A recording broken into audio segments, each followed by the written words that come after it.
Saint Augustine commentary on the Gospel of John, chapter 12, verse 44 to 50 following. There follow the words, and I know that his commandment is life everlasting.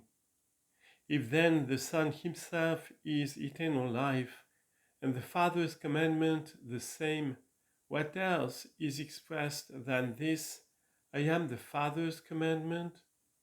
And in like manner, in what he proceeds to say, whatsoever I speak, even as the Father said unto me, so I speak.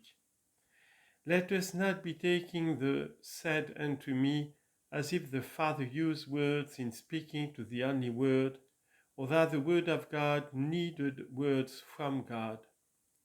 The Father spoke to the Son in the same way as he gave life to the Son. Not that he knew not the one, or had not the other, but just because he was the Son. What then do the words mean? Even as he said unto me, so I speak, but just I speak the truth. So the former said as the truthful one, what the latter thus spoke as the truth. The truthful begot the truth. Then, what then could he now say to the truth?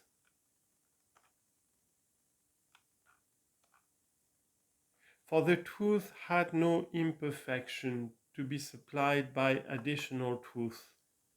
He spoke therefore to the truth because he begot the truth.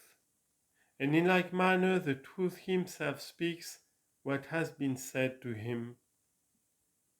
But only to those who have understanding and who are taught by him as the God begotten truth. But that men might believe what they had not yet capacity to understand, words that were audible issued from his human lips, sounds passing rapidly, away broke on the ear, and speedily completed the little term of their duration.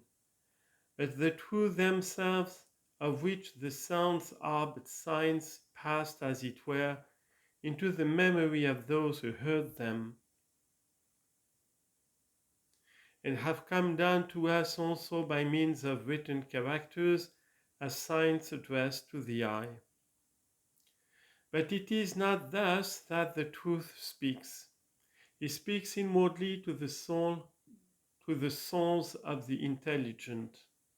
He needs no sound to instruct, floods the mind of his birth, but floods the mind with the light of understanding. And he then who in that light is able to behold the eternity of his birth, himself hears in the same way the truth speaking, as he heard the Father telling him what he should speak.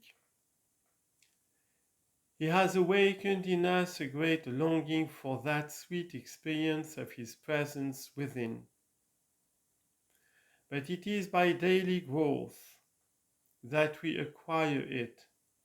It is by walking that we grow, and it is by forward efforts we walk so as to be able at last to attain it. End of the commentary of the chapter 12.